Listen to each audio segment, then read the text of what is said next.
Hello, friends, and welcome back to Stories About Entitled People. Let's start our video with a story about how sometimes when people don't do their jobs, you have to get a little creative to teach them a lesson. But before we begin, best way to support our channel is to leave comments, like, and subscribe with the turned-on bell so you don't miss the new video every single day. Here we go. Don't want to bring me plates during a busy restaurant shift? Fine, I'll do it myself. This happened last night. I'm a chef at a busy restaurant, and last night was no exception. About an hour into our shift, we started running out of plates. I yell over to the dish guys, "Hey, can you bring us some plates back here?" As it's their job to bring plates to the line. They looked at each other, then went back to scrubbing the dish room. So after 15 minutes, I called over again. "Hey, we really need plates on the line." To which the dish guy says, "Yeah, you can come get them, man. The manager said we have to have this area clean before we can go home, so we need to finish this." They share a laugh and continue cleaning the dish room. This infuriated me as we weren't closing for another 5 hours and my orders were piling up. Fine, I'll get this damn plates myself. As I'm walking to the dish room, I grabbed a cart so I can load up. I see the dish guys watching me, but still not stopping. I huff back to my station to get even more tickets piling up. That's it, I had enough. I moved the cart into a large alcove near my station and began to pile on the dirty dishes.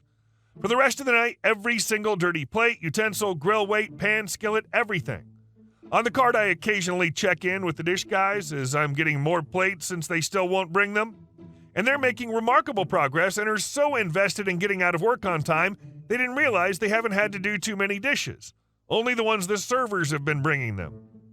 So last call comes around, we close at 11 p.m., and I see them start to grab some pans and other miscellaneous items I left on the counter. I couldn't fit any more on the second cart I managed to grab, and quickly put them through the dishwasher. I see them load up the last of the plates the servers bring and the coffee urns. This whole time, I'm quickly finishing my own tasks, and I'm almost done. I wait until I see them start draining the sinks. This is it. I hear the one dish guy say, "Go get manager so we can get checked out and get out of here." As the guy walks away, I wrestle this monster of a cart out of my alcove and begin to drag it into the dish room. I see the dish guy's eyes widen. "Whoa, man, what's this? Seriously, what the F is this?" he says as I park it in the center of the room. I respond, "It's a cart full of dirty dishes." "Man, we just finished our job. We can't do this. We already cleaned everything." I say, "Oh, well, where do you want me to put the other one then?" I see him die inside. "Man, why the F didn't you bring this to us while we were open? Why the F do you wait till now?" I responded, "Well, the manager said I need to finish my orders, so I didn't have time.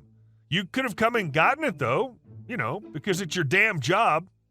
The manager and the other dishwasher return, and I can see the smile fade right off his face. He looks at the cart, then the other dish guy with disbelief. My manager says, "I thought you said you were done. Doesn't look like it to me." The first guy said, "He waited until now to bring this to us. We already cleaned. He literally just brought us this now. He can't do that." My manager looked at me and I said, "They could have come and gotten it at any point. I was too busy and they weren't clearing the dirty dishes off the line even after I asked them. I forgot about it until now." My manager then looks at them and says, "Well, it's too late now. Sorry, guys. Open it back up. We can't leave this here." I could almost feel the heat radiating off of them. I turned and got the other cart. The other dish guys see it, then started slamming pans around. I got my check out, and as I was walking to the POS to clock out, the dish guy said, "This is seriously effed up, man. I'll effing remember this crap." So I said back, "Good. I hope you also remember it's your job to bring me my effing plates next time." Found out today they didn't get out of there until 3 a.m. And our second story. You want to call my manager? Okay, call him. This happened over a year ago at a Walmart. For some context, on my days off, I have a blue Dickies work shirt I wear whenever I go out that has pens and patches all over it as my sort of battle vest, if you will. This fact means that more than once I've been mistaken as a Walmart employee, which I normally just brush off, but this dude took it to another level. So I go to Walmart to drop my car off for an oil change. I decide that I'll walk through the store since it was hot out, then across the parking lot to a fast food joint for lunch. As I'm walking down one of the aisles, I hear a grumpy "sir" from the other side over a pallet of products. I just sort of ignore it and keep walking. A quick look at me should tell you that I don't work here. But this guy walked around the pallets and gets right in front of me, all the while yelling, "Sir," at me. I stop because he's now right in front of me and pop out one of my earbuds, to which this guy starts to go off on me. "Are you going to effing help a customer or just effing ignore me? You shouldn't have your hat or effing headphones on at work," he yells. I just roll my eyes and say, "That was rude, but no, I will not help you." I then gestured at my lack of Walmart name badge and all the pins and patches on my shirt, trying to imply that I don't work here. "Well, I want to speak to your manager. You shouldn't treat customers like this." I start to pull my phone out and scroll through my contacts till I find my manager. Mind you, my manager at the time was a grumpy old man from Tennessee who would take zero crap from anyone. Had this guy called my manager, he would have had his butt verbally handed to him. "You want to speak to my manager? Okay, but he's going to tell you the same thing I'm about to tell you. F off. Don't yell at anyone like that." Dude's now getting more angry as I show him my manager number. "Go ahead, call him. Tell him I didn't help you out. I don't work here, and it's my day off. You shouldn't be treating people who do work at this store like this." The guy just mumbled something, then pushed past me and walked away, having never called my manager. The next time I was at work, I told my manager this story, and he got a laugh out of it, saying that he would have loved it if that guy had called him. Next time, you could say, "Yes, please do call my manager," with a gleam in your eye. "Would you mind putting it on speaker so I can listen in?" See how fast their resolve falters. And our next story.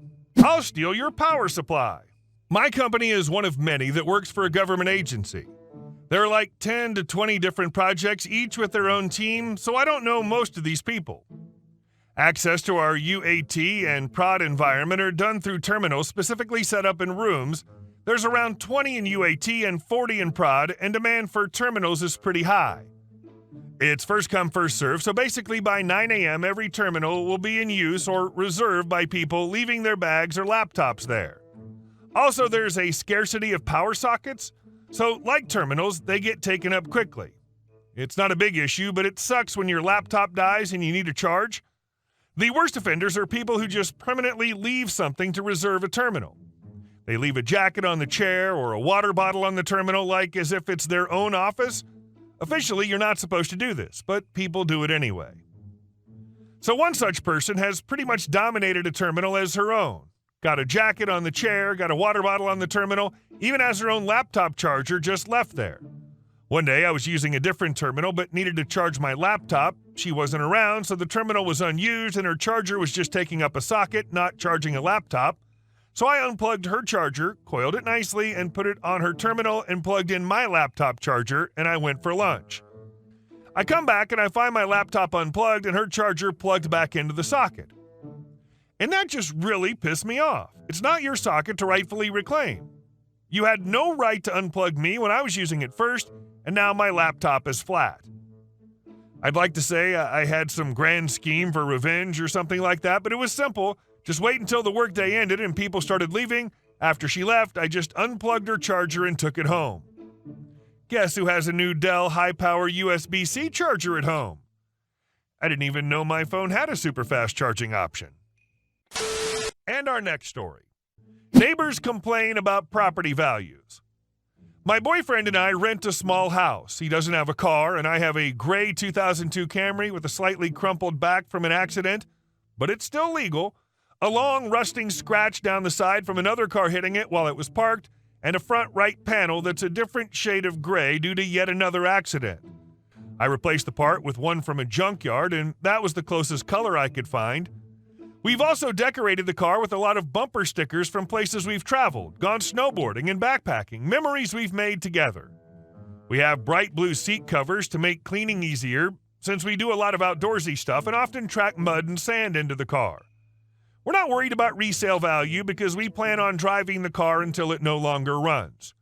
We don't use the car much as we bike almost everywhere for fitness, and to save money, we mainly use it to visit out-of-state family and friends occasionally, or to drive to places where we're going backpacking and camping. It's convenient to have for those trips.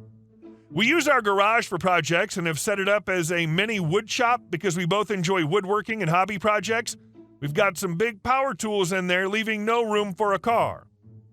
Anyway, a couple of our neighbors don't like the parked car out in front. They all own their houses and believe it's bad for their property values. One neighbor even called the cops, claiming we had an abandoned junk car out front. I had to show the officers that it's registered, insured, inspected, and running. A few neighbors have asked my boyfriend and me if we can keep their car in the garage, saying it's an eyesore and looks abandoned because it goes unmoved for months. We've explained that we use the garage as a shop and don't have the space. They suggested moving the car out when we're using the shop, but we told them that would be very inconvenient since we use the shop frequently. I get that your neighbors want a picturesque neighborhood, but as long as your landlord doesn't have a problem with it, they can go pound sand. And our last story. Statue of crap.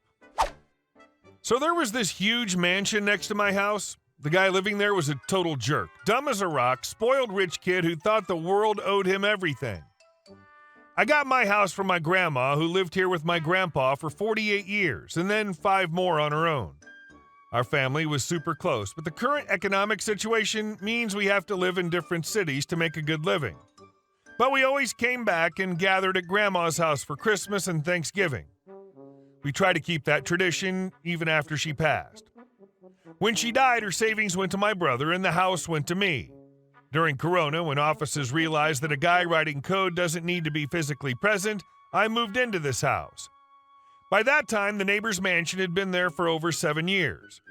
Now, let me tell you how stupid this neighbor is. His stupidity is even bigger than his ego. One day, he bought this ridiculous modern art sculpture for $75,000 and decided it needed to go in a specific spot. I stared at that statue for a long time and couldn't figure out what it was. It mostly looked like a huge 7-foot pile of giant poop covered in metallic paint and pierced with rebar. But the problem wasn't the statue itself. The neighbor decided it had to be right in front of his bedroom window, which was on my land.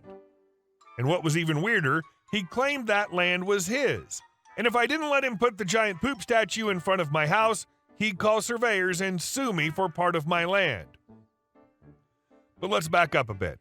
This guy always talked down to everyone, brought weird guests over who looked like modern rappers and partied all night. Whatever, that's his business. But when he decided he could take a piece of my land, that was a whole different story. Especially when he said, "My dad smokes cigars with the senator, so you can't do anything." I checked all my papers and noticed something interesting. So next time he threatened with surveyors, I said, "You don't even have the brains to find their number." For some reason, the neighbor's face turned purple and he ran home. Maybe his senator buddy dad often told him he was an idiot. A while later, surveyors came to my place and they found out that part of the neighbor's mansion was actually built on my land. This was exactly what I'd seen in my papers. I sued the neighbor and he had to tear down part of his mansion. If he hadn't been so stupid, I would have never known. Turns out it was his dad's house, and after the partial demolition, his dad kicked him out and sold the house for much less. Now a great family lives there, and I have awesome neighbors. Hey guys, thank you all for watching the video. I'll see you in the next one.